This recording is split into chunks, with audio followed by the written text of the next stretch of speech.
Assalamualaikum warahmatullahi wabarakatuh. Bismillahirrahmanirrahim. Wabihi nasta'in ala umuri dunya waddin. Alhamdulillah.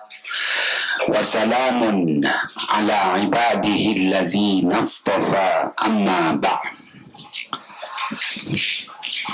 Sidang ahli jamaah yang dirahmati Allah, pertamanya kita panjatkan kesyukuran kehadiran Allah Subhanahu wa Ta'ala.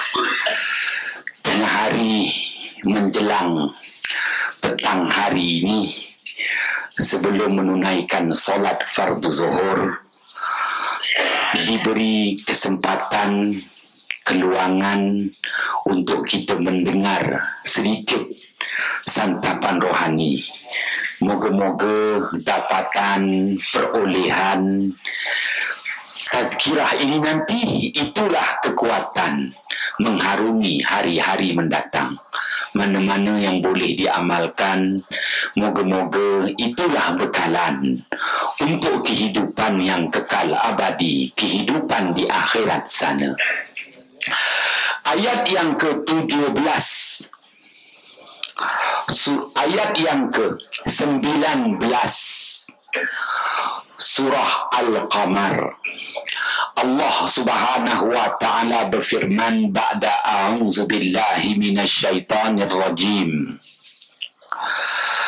Inna arsalna 'alaihim rihan sarsara fi yaumi nahsin mustamir.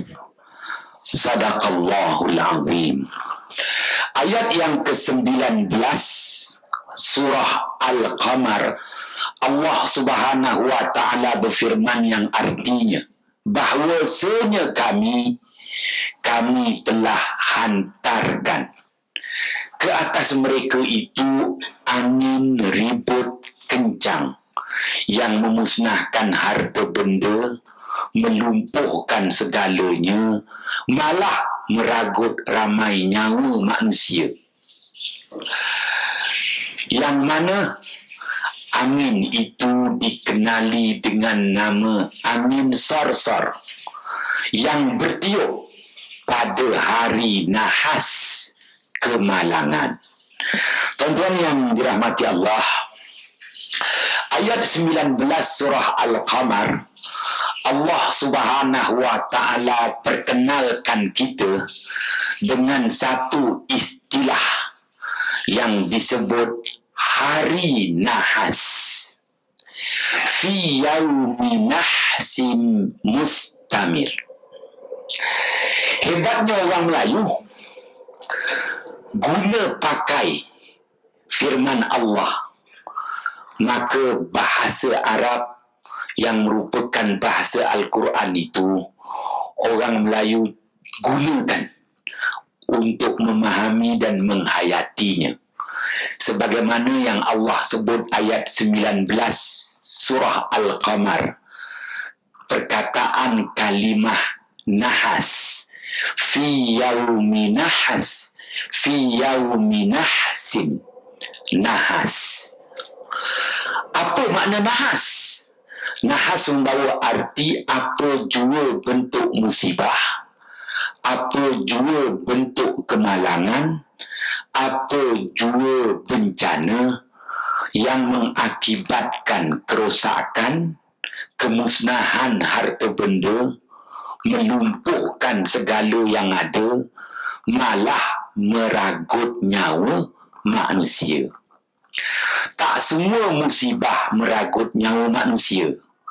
Tak semua bencana melumpuhkan segalanya.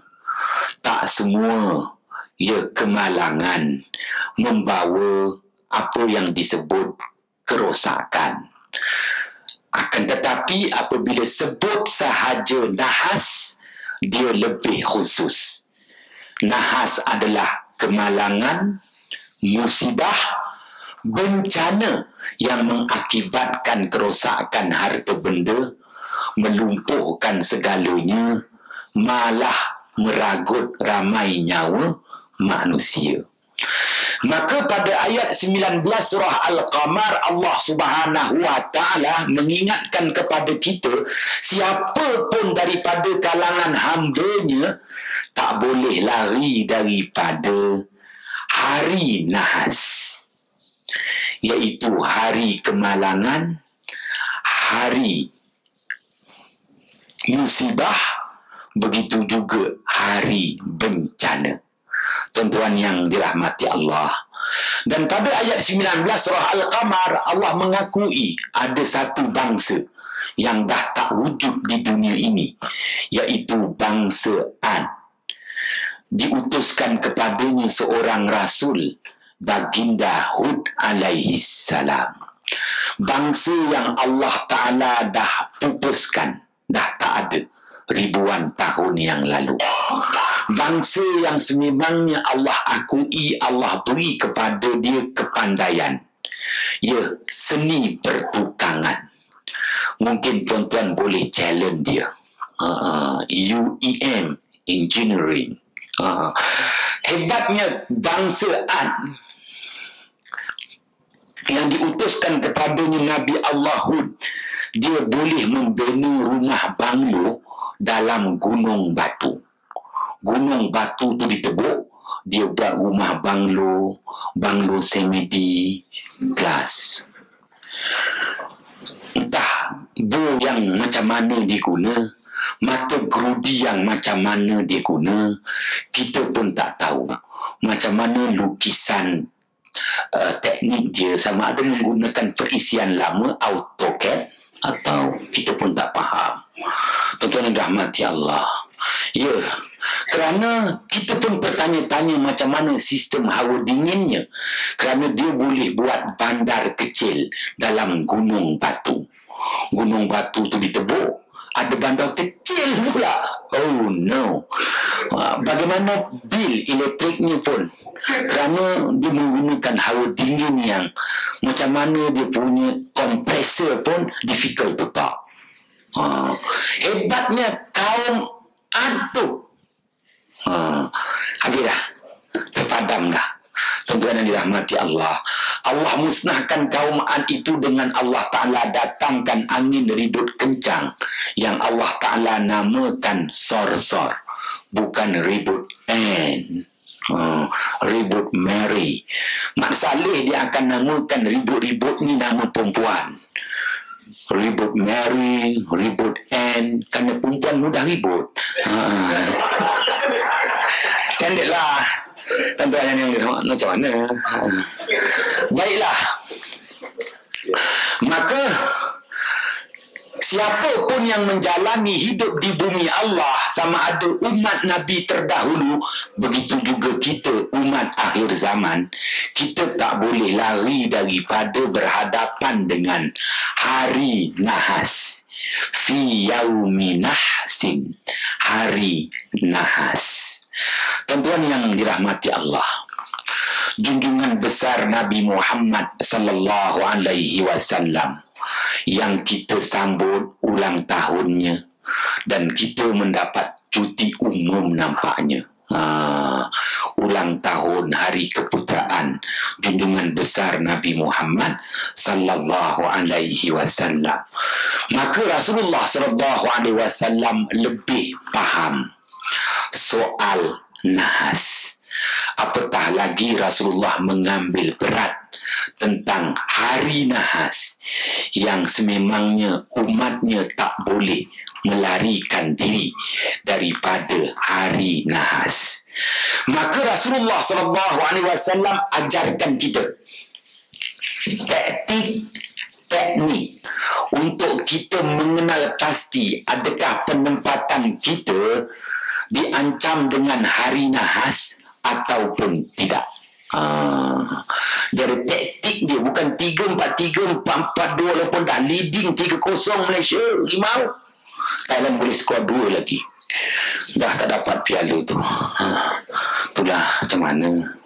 Tuan-tuan yang dirahmati Allah. Baik, Rasulullah SAW bersabda, hadis riwayat daripada Imam Al-Hakim, iza aradallahu biqaumin su'an arsala alaihim kasratur riyah wa hubisa anhum kasratul matar. Apabila Allah mengendaki penduduk di sesuatu tempat itu bakal menerima nahas, keburukan, maka Allah Ta'ala terlebih dahulu menghantarkan di penempatan itu kekerapan angin ribut, dan Allah menahan tempat itu daripada menerima taburan air hujan. Maka tuan-tuan yang dirahmati Allah, sama ada KL, ya, ibu kota, aku nanti ada action sikit lah, ibu kota kan. Sama ada ibu kota kita ni macam mana selamat ke tidak dengan hari nahas. Senang aja, tuan-tuan sibuk kerja engineering, nanti balik rumah dah petang tu kan, sebelum maghrib ataupun sampai maghrib. Lepas semayang maghrib, tuan-tuan mungkin penat rehat. Ketika rehat dekat cushion kot maut tu, cuba tuan-tuan buat penilaian daripada bulan Januari sampailah habis Januari, sampailah sekarang ni nak menjelang tahun baru Cina, mana yang kerap angin tiupan ataupun kerap taburan hujan. Dan nilai pula tiupan angin tu macam mana, kuat ke tak kuat ke. Maka Rasulullah SAW jelaskan kepada kita, sekiranya kita dapati penempatan kita lebih kerap menerima tiupan angin kencang, kadang-kadang, jarang-jarang dah 14 hari baru hujan, maka itu tanda penempatan kita bakal menerima hari nahas, keburukan. Tuan-tuan yang dirahmati Allah, maka Rasulullah sayang dengan kita. Rasulullah ajar kepada kita dua. Pertama, alamat. Yang kedua, isyarat. Alamat, tanda-tanda. Maka tanda-tanda awal bahawa sesuatu tempat itu bakal menerima nahas, tempat itu lebih kerap didatangkan dengan tiupan angin kencang berbanding dengan taburan air hujan. Maka bersedialah, istilahnya begitu. Tuan-tuan yang dirahmati Allah, baiklah. Dan Rasulullah SAW mengakui ada 3 nahas, 3 musibah, 3 bencana yang berulang-ulang. Yang pertama, banjir. Banjir adalah nahas bencana yang berulang-ulang. Yang kedua, kemarau. Kemarau adalah nahas bencana yang berulang-ulang. Dan ketiga, kesempitan rezeki. Dalam bahasa moden hari ini, kegawatan ekonomi adalah nahas bencana yang berulang-ulang.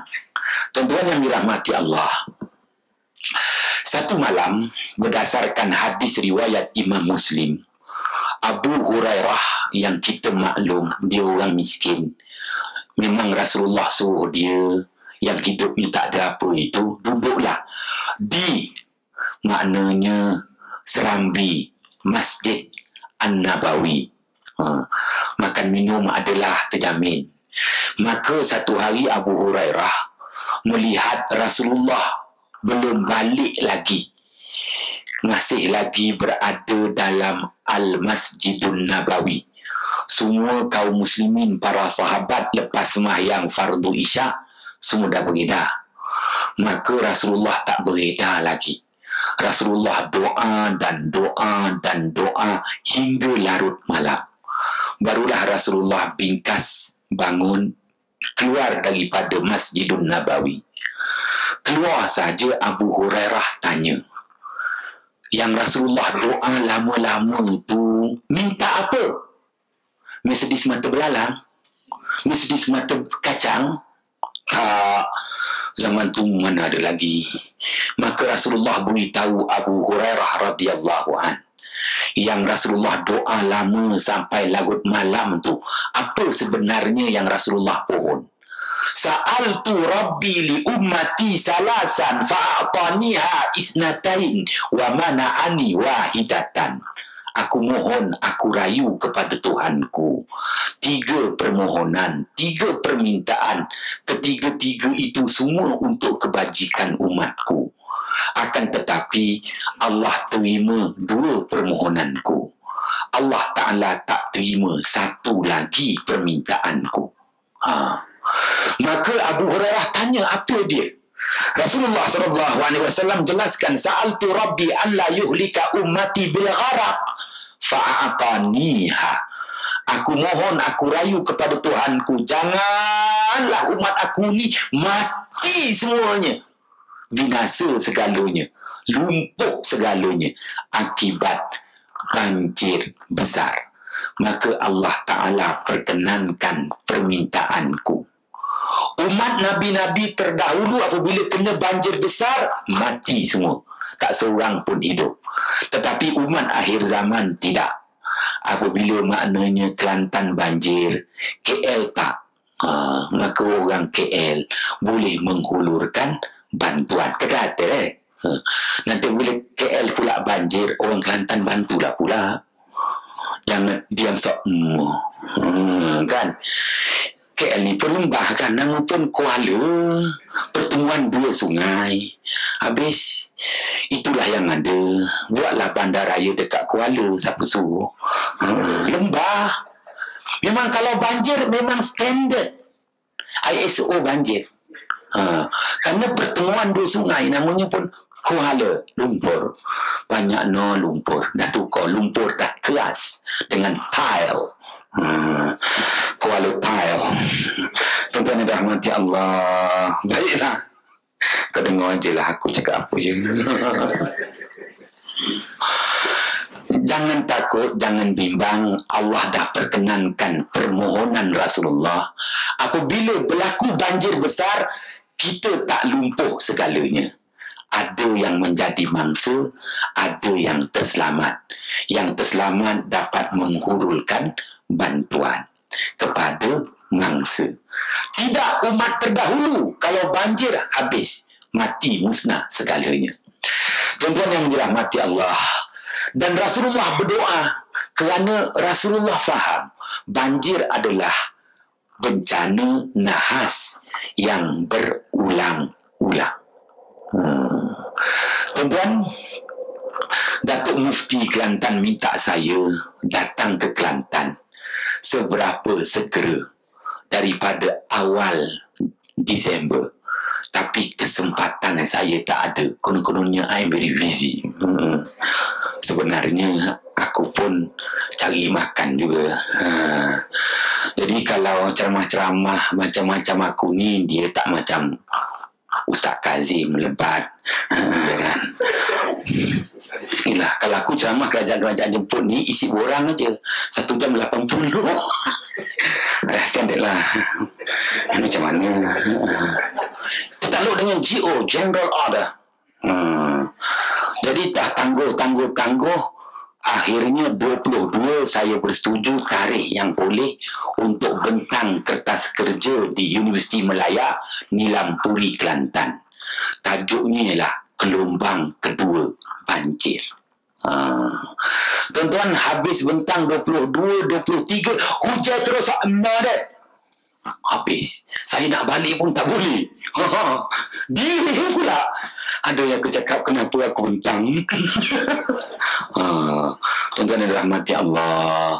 Tak apalah, duduk di Kelantan dan saya tanya dengan orang tua-tua, banjir sehebat begini, ulangan berapa tahun? Seorang orang tua tu, ustaz juga tu, umur dia 82. Dia cakap seingat dia 60 tahun sekali. Maknanya banjir besar di Kelantan di ulangan 60 tahun sekali. 60 tahun sekali. Kalau di negeri Johor, banjir di Kota Tinggi, orang tua-tua sana kata 30 tahun sekali. Di Kuala Lumpur, kerap kali. Kerana banjir kilat. Itu dah standard. Macam mana? Masih cakap standard je, kenapa ya? Tuan-tuan yang dirahmati Allah, Rasulullah faham bahawa banjir adalah bencana nahas yang berulang-ulang. Sebab itu Rasulullah mohon kepada Allah, jangan kita ni lumpuh akibat banjir. Dan Rasulullah juga mohon kepada Allah, sa'altu rabbi an la yuhlika ummati bisana fa'ataniha. Aku mohon kepada Tuhanku, janganlah umat aku ini dibinasakan dengan kemarau panjang. Maka Allah perkenankan doaku. Jangan takut, jangan khawatir. Allah perkenankan doa baginda Muhammad sallallahu alaihi wasallam. Kalaupun berlaku kemarau, kita tak lumpuh segalanya. Masih ada lagi saluran-saluran air yang ada. Tak dapat tidak, yang menjadi mangsa tetap ada. Ya, terpaksalah dicatu bekalan air nampaknya. Tuan-tuan yang dirahmati Allah, apapun Rasulullah ambil berat kebajikan kita. Rasulullah faham kita akan sentiasa berhadapan dengan bencana nahas yang berulang-ulang, antaranya kemarau. Baiklah, tuan-tuan yang dirahmati Allah, adakah tahun ini akan berlaku kemarau?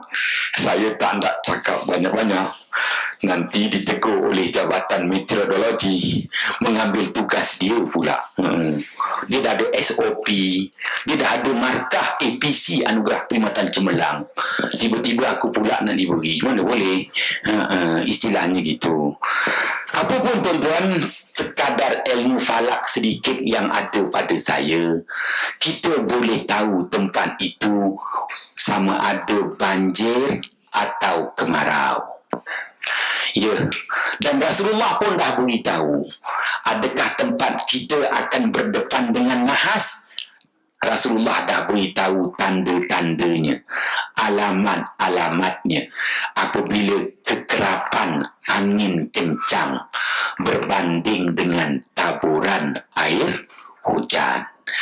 Tuan-tuan, apa yang saya bentang di Kelantan, maka ustaz-ustaz di Kelantan tanya dengan saya hujah yang menyatakan bahawa banjir bukan sekadar ulangan, tetapi banjir juga berdepan dengan gelombang.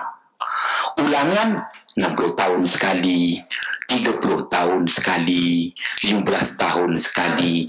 Tapi banjir pun ada gelombang, iaitu ada gelombang pertama, ada gelombang kedua.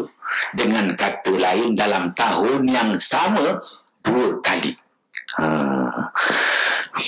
Apapun saya nyatakan, Rasulullah SAW bersabda, memang hadis ni hadis daif, tak boleh buat hujah, tetapi boleh dijadikan pedoman.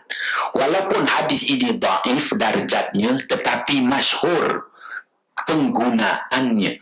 Malah ulama-ulama tafsir, antaranya Asy-Syaikh Al-Imam Al-Qurtubi, Asy-Syaikh Al-Imam At-Tabari, Asy-Syaikh Al-Imam Az-Zamakhsyari, tokoh ulama tafsir yang muktabar, dah wafat 900 tahun yang lalu, menulis dalam kitab tafsirnya hadis ini. Ma min amin aqalla mataran min amin walakinallaha qasama zalika bainahum. Rasulullah SAW bersabda, tiadalah antara 1 tahun dengan 1 tahun terlebih sedikit taburan air hujan. Akan tetapi Allah jualah yang mengagih-agihkan air hujan itu di kalangan hamba-hambanya. Maknanya apa? Rasulullah ajarkan kepada kita, kita kena membuat sukatan taburan hujan tahunan. Antara 1 tahun Tahun apa? Kena ikut tahun Masihi. Tahun Masihi lebih kepada soal musim. Januari, Februari, Mac, April, Mei. Musim. Tuan-tuan, 2 hari lalu baru aku lepas berbahas kerana MCA minta relevan memilih 19 Februari sebagai tahun baru Cina. Dia pun tak tahu. Goblok. MCA minta aku hujah-hujah bahawa 19 Februari adalah tarikh tepat tahun baru Cina. Tu kalau kau nak tahu 2 jam tu kena jemput lagi. MCA jemput aku lebat dia wui. Dah lah jangan sebut lah tak elok lah. MCA pun tak tahu kenapa 19 tu tahun baru Cina. Dia 2 kalender pertemuan, 2 kalender bulan dan matahari. Baiklah, ini kalender matahari. Maknanya berdasarkan Januari, Februari, Mac, April, itu musim. Habis yang kalender Hijri, Muharram, Safar, itu lebih kepada Al-Munakh, Al-Manak, cuaca. Cuaca kena ikut kalender bulan. Musim kena ikut kalender matahari. Maka ada pertemuan antara cuaca dengan musim. Baiklah. Pertemuan cuaca dengan musim itulah sebenarnya tahun baru Cina, iaitu berakhirnya musim sejuk sebelum datang musim bunga. Maka orang Cina dia nak untung lah.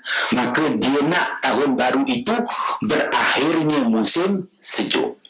Maka berakhirnya musim sejuk 19 Februari. Sebelum nanti kita menerima solstice, musim bunga 21 Mac. Maknanya sebulan selepas berakhirnya musim sejuk, dia ada sela masa hujan turun, barulah musim bunga.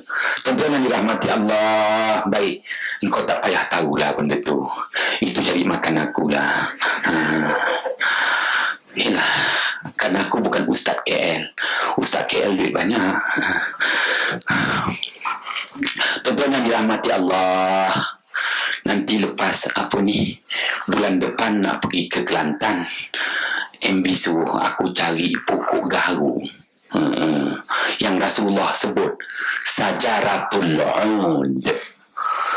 Ya, ada 3 makhluk Allah yang tidak menangis ketika Nabi Allah Adam alaihissalam diturunkan dari langit ke bumi. Itu berdasarkan hadis dhaif. Emas, perak dan pokok gaharu, dia tak nangis ketika Nabi Allah Adam alaihissalam diturunkan dari langit ke bumi. Kenapa? Kerana ketiga-tiga ni tahu dia sentiasa diman dulu, kini dan hari kiamat. Emas, perak, gaharu, dihiman aja. Tak macam harga minyak, jatuh dah. Tuan-tuan yang dirahmati Allah, nantilah itu nak cerita gaharu pun 2 jam lagi lah. Saya tolong tunjuk aja. Pokok gaharu ni dia sebenarnya raja pokok. Ramai yang tanam 20 hektar tak jadi, aku cakap. Tak jadi. Ustaz jampi, aku bukan jampi kau. Tapi raja pokok adalah gaharu. Gaharu tu kerana dia tu berminyak, maka dia nak dikelilingi oleh pokok-pokok yang bergetah. Oleh itu kalau nak tahu dekat hutan tu mana satu pokok gaharu, kita teropong daripada kelompok-kelompok tu mana yang lebih tinggi. Pokok yang paling tinggi daripada keliling dia, itu gaharu. Tapi nanti pergi dalam hutan tak tahu pula. Macam aku, ya tu gaharu, tanda zaz. Tu gaharu, zaz. Masuk dalam hutan, tak gerti pula. Kerana sama punya dalam hutan. Maka terpaksalah subkon pada asli juga. Dah terkurang. Patut dapat 3,000 aku, dah bagi dengan asli 1,000. Istilahnya. Dari luar kita tahu, tu pokok gaharu. Kerana dia paling tinggi daripada yang lain. Kita pun tanda zaz, zaz. Masuk dalam orang Isa dah terpaksa lantik itu asli juga. Macam mana? Yelah, rezeki tu kena agih-agih bang. Jangan makan seorang, tak baik. Istilahnya gitu. Kenapa pula cerita gaharu? Tuan-tuan yang dirahmati Allah, maka Rasulullah SAW ajarkan kita sebenarnya bahawa Rasulullah suruh kita kira taburan hujan tahunan. Ya, kerana antara satu tahun dengan satu tahun, kadar taburan hujannya sama. Taburan purata hujan tahunan 2,000 ataupun jumlah hujan tahunan 2011 hampir sama dengan 2012, hampir sama dengan 2013, begitu juga hampir sama dengan 2014. Jadi aku ni bukan bomoh. Selepas banjir bulan 11 tahun lalu, maka aku pun buka laman web Jabatan Meteorologi. Maka kita pun kira taburan air hujan dari Januari, Februari, Mac. Kan dia kasih laman web tu, tulis. Maka sampailah berakhir bulan 11, campur. Baru 2/3 dengan hujan tahun lalu. Maknanya berakhirnya bulan 11 2014, kadar hujannya baru 2/3 daripada jumlah hujan 2013. Maka ada baki lagi 1/3. 1/3 tu baki tu akan diturunkan di bulan 12, bulan Disember. Sekiranya hari-hari turun, tak ada hal. Ditakuti 1/3 tu turun 3 hari, guano. Jadi itu Datuk Mufti, Datuk Sohibul Samahah, Datuk Ahmad Syukri minta saya datang ke Kelantan jelaskan hal ini. Maknanya sekiranya 1/3 itu diturunkan daripada awal Disember hingga akhir Disember, tak banjir. Ditakuti turun 3 hari. Ya Allah, memang turun 3 hari. 23, 24, 25 Disember. Itu adalah kadar 1/3. Yang berbaki itu. Nak buat macam mana? Tuan-tuan yang dirahmati Allah. Allah jua yang maha mengetahui. Baiklah. Tapi tengok-tengok ni, kita ni pun macam nak kemarau. Walau bagaimanapun, tuan-tuan kira sendiri sampai 21 Mac. Solstice musim bunga. Jadi kalau sampai 21 Mac, cuacanya macam gini juga, 11 hari baru sekali hujan. 11 hari baru sekali hujan. Beratlah. Maknanya macam tahun lepas juga lah ni. Moga-moga Allah Ta'ala lindungi kita. Baiklah, tuan-tuan yang dirahmati Allah. Dan ada lagi nahas bencana yang ketiga, yang mana Rasulullah mohon kepada Allah, maka Allah Ta'ala tak perkenankan. Sa'altu Rabbi an la yaj'ala ba'sahum bainahum famana'ani. Aku mohon kepada Tuhanku, janganlah didatangkan kesempitan rezeki di kalangan mereka. Janganlah didatangkan kesempitan rezeki di kalangan mereka.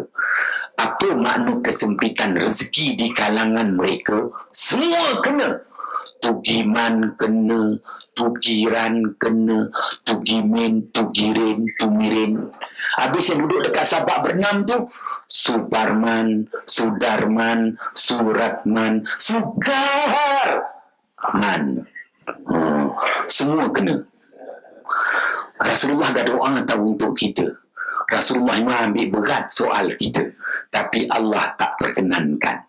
Maka kegawatan ekonomi, kesempitan rezeki adalah bencana nahas yang tak dapat dielakkan, dan ianya adalah berulang-ulang. Dulu saya kira macam 15 tahun sekali, tapi sekarang dah macam 7 tahun sekali. 7 tahun sekali gawat. 7 tahun sekali gawat. Wah, berat tuan-tuan. Yelah, mujur aku tak main golf dekat Australia. Saya tak main golf. Aku cuma tanam-tanam ubi, tanam-tanam pokok-pokok dekat bawah transmission TNB. Nak keluar-keluar peluh kan. Jadilah, yelah, kita bukan ustaz KL, duit banyak. Masih ulang-ulang tu. Tuan-tuan yang dirahmati Allah, saya mengajar falak nanti esok lusa, dan saya ada mesyuarat tertutup berhubung tentang perkara ini.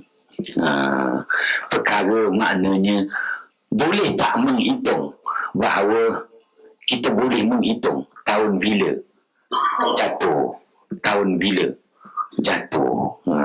Sebenarnya Rasulullah dah sabdakan, malah Allah Ta'ala perakukan pada ayat yang ke-16 surah Fussilat. Allah Ta'ala sebut fi ayyamin nahisat, pada hari-hari nahas-nahas kebencanaan.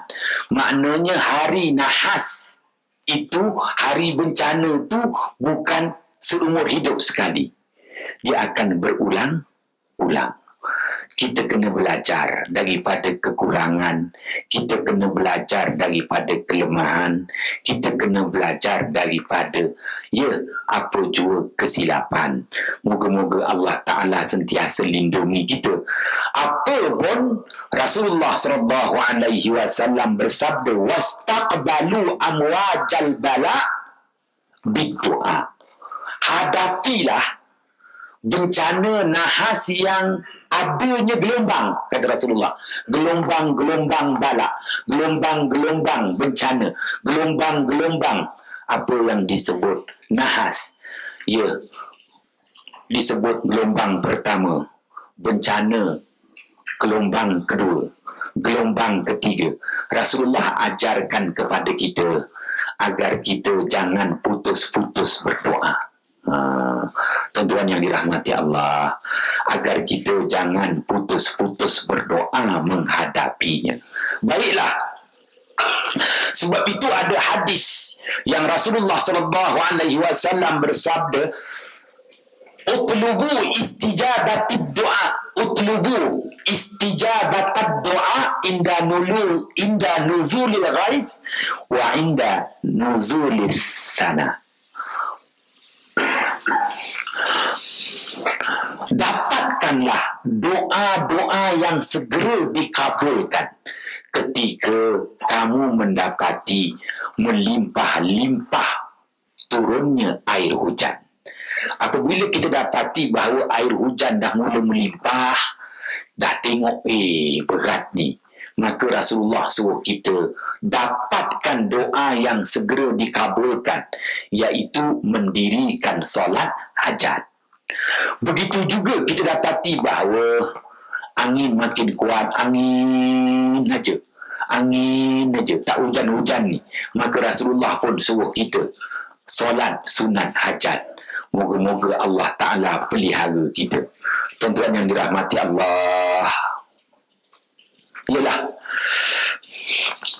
pada dasarnya kita dah mengerti dan memahami bahawa sebut sahaja nahas dan bencana, ada di situ gelombang. Sebut sahaja nahas maupun bencana, ada di situ ulangan. Dan Allah Subhanahu Wa Ta'ala nyatakan lagi, kenapa perlu Allah Ta'ala datangkan bencana. Sekiranya kita rasakan tak ada sebab kenapa kita berdepan dengan bencana. Apabila kita merasakan tak ada sebab kenapa kita datangkan bencana, kita rasa tak ada case and scandal. Tapi kenapa bencana tetap berulang? Nah, kenapa bencana tetap berulang?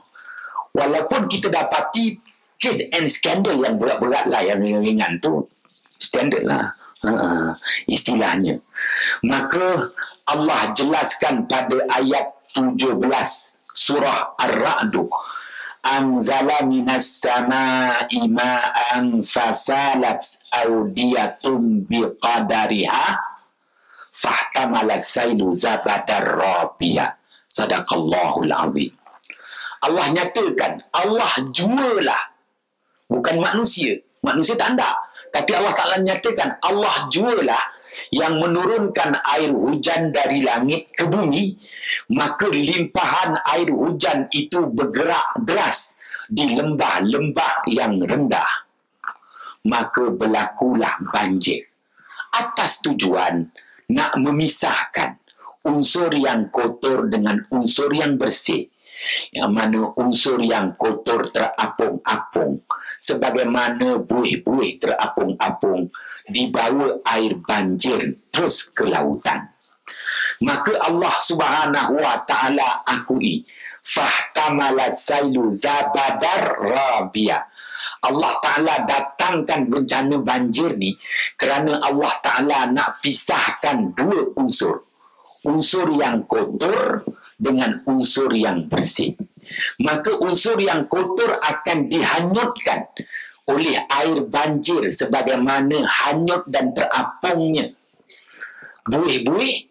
Begitulah. Tuan-tuan, sebab itu jangan mandi air banjir.